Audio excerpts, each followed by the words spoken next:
Hello, this is Glen Guyton, your diversity and inclusion and workplace speaker, keynote speaker, and some say I'm a nice guy. Hey, thank you for joining me today. Thank you for joining me on my channel. It's always good to have you here, taking the time to see what's going on and listening to what I have to say.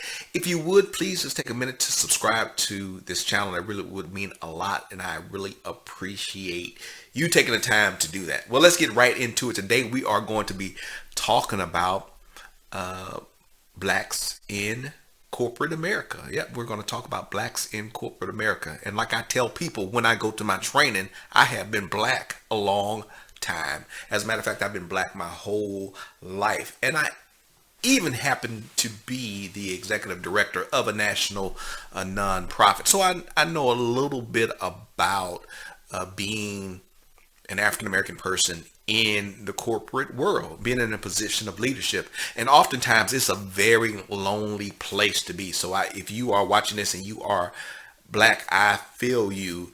And if you are a black woman, I'm not a black woman, but I understand that there are additional challenges that come with being an African American woman in a position of leadership, being in corporate America, or even high level of, even in a high level of leadership in a nonprofit world like I am. And I've worked in a couple of different industries, but currently working in the non-profit public sector arena. And so what do you do? I mean, it can be a lonely place, and oftentimes women and leaders of color are put in positions where they are challenged with facing the glass cliff. I don't know if you are familiar with that terminology, but there's been some research on that. That term was first coined back in, I'm reading some of my notes here, coined back in 2005 by Michelle Ryan and Alexander Haslam, that talked about the glass cliff. And basically, the glass cliff is that many companies don't choose to practice diversity and inclusion, especially at higher levels of leadership, higher levels of management, until there is a crisis, until there is a problem. And then they say, hey, let's take a chance on this woman, or let's take a chance on this person of color. It can't get any worse, right? And so you are put in a position where there's high risk, but there's also the opportunity for high reward if you do a good job. But part of the problem is with that is that often if you do a good job, if you succeed in your position, your CEO position or executive director position, and you turn things around, then often women and people of color are replaced then by a white person, and typically a white male in those situations. Not always, but sometimes that happens. And so you face this glass cliff where you're in a no-win situation, but if you do win, then you still don't win, if you get what I'm saying. So it can be very challenging and lonely if you are a person of color, or if you are a woman in these positions of power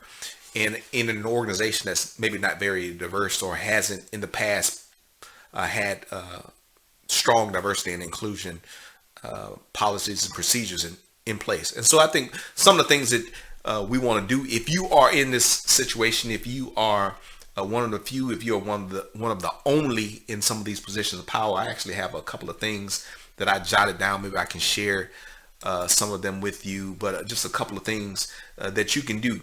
And I'll put a link to this article in the description. But learn the written and unwritten rules of the system. That's very important. You have to be able to play the game, and if you have achieved these high levels of success, you're probably very aware of those. And just think that you're probably on a short leash, though, that you can't make some of the mistakes that other leaders that aren't women, or that aren't people of color have made. Your leash is probably shorter, so be aware of that if you are in some of these situations. Make sure that you also find some allies. We all have to do these jobs together. You can't ignore the fact that you may be the only person of color, or the only only woman, but make sure you find some allies from the dominant culture, white males, white women, other people that do have influence, who are the influencers are in your organizations. Make sure that you have those good partnerships and that you have good relationships with people. Don't burn bridges. Learn the culture of your organization. You can't be a lone wolf. As a leader, you can't be a lone wolf. You have to depend on and trust your people. Find out who you can trust and who you can work with in order to be successful. If you are an African American in or black person in corporate America, make sure you get a leadership coach if you're going to be a CEO. Even if you aren't a CEO, if you want to be a CEO, get you a leadership coach, get you a mentor that can help guide you through the system, whatever system you are a part of. That's very important that you learn how to speak the language. Remember, if you are part of the corporate culture or an institution, you are part of that system, like it or not. If the system is flawed, if there's a history of racism, when you begin to rise, even though you may be a person of color, you are still accountable for the history of that organization. I know it's weird, right? It's weird for me sometimes leading an organization that's predominantly white. I have to deal with systemic racism. I have to deal with the history of systemic oppression, even though I am a person of color. So you'll have to deal with those things. So find someone that can help you navigate those things, understand the culture, understand the history of the organization, because you are going to be accountable for that. You are a part of that, even though you are maybe a part of an oppressed group. And remember that when you accept that corporate money, when you become a part of that corporation, you aren't an advocate. You aren't an activist. Activists do have their role in bringing about social change, and I think that culturally competent leaders also have a role to play, but they're very different roles. Most people are going to hire a radical activist as their CEO. So you have to understand that how change works and what your role is in that situation. So you do accept certain things, and you are accountable for certain things if you are a leader in a corporation. You can't just take the money and demonize institutions. I tell people that all the time. If you don't like the institution and you want to change it, there are a couple of different ways to change it. You can change it from the inside and the outside. But if you change it from the inside, you have I don't know if you want to say compromise, but you have made some accommodations, and you are part of that system, that institution. Have a plan, have a plan, be clear, be focused on what you hope to achieve in your role, in your position. Have some very solid, very limited goals, because you're only going to be able to do a few things. You're not going to be able to change a whole entire institution right away. So have some very specific things that you want to do and accomplish those things. Once you get that done, then move on to something else. But don't try to take on everything at once. Be mindful of what you need to speak into. Again, you're working inside the institution, so there are some things that you can do that activists can't do. Never waste a good crisis. If you are hired because of this whole glass cliff mentality, it's a crisis, things are falling apart. Then you can take some additional risks. You can make some changes. Be willing to do that.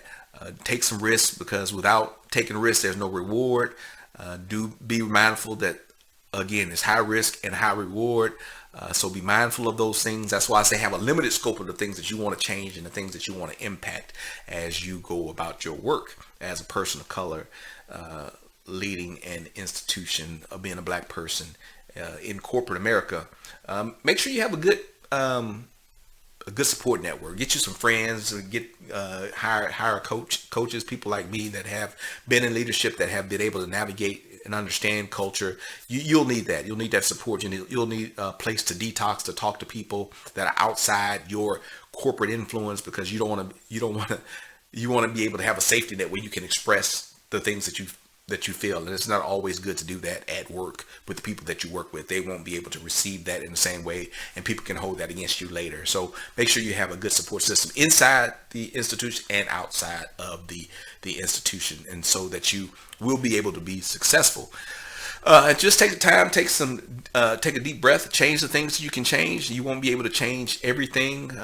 There's a very simple formula about change. When there's dissatisfaction, when there's a vision and some concrete steps to take, when that all gets greater than the level of resistance, change can happen. So those are some things you have to think about. What's your vision? Is there enough dissatisfaction to accomplish the things you want to accomplish? And do you know the next logical step to start getting there? That's how you can be successful, and so, hey, be brave out there, be strong out there. Congratulations on your achievement. I believe that we can do anything, that our race shouldn't be a factor in holding us back. Our gender shouldn't be a factor in holding us back. But we live in a real world, and everyone doesn't come into relationships valuing diversity, equity, and inclusion. And so, I'm always proud of people that have elevated themselves in life, and that are utilizing their gifts, and they're not letting obstacles stand in their way. So if you are a black person in corporate America, make sure you get the tools that you need to be successful, get the right people in your life, and understand the culture of the organization that you are working with so that you can be successful. Use the rules of the institution to your advantage. If you are part of that system, use that system. Learn how to use it to your advantage. You should know the rules better than anyone else in the organization. Well, thank you very much. I'm Glen Guyton, your cultural competency navigator, diversity and inclusion in the workplace speaker. It was a pleasure. Thank you for joining me on my channel. Make sure you subscribe. Tell your friends about me. Bye-bye. Have a great day. See you next time.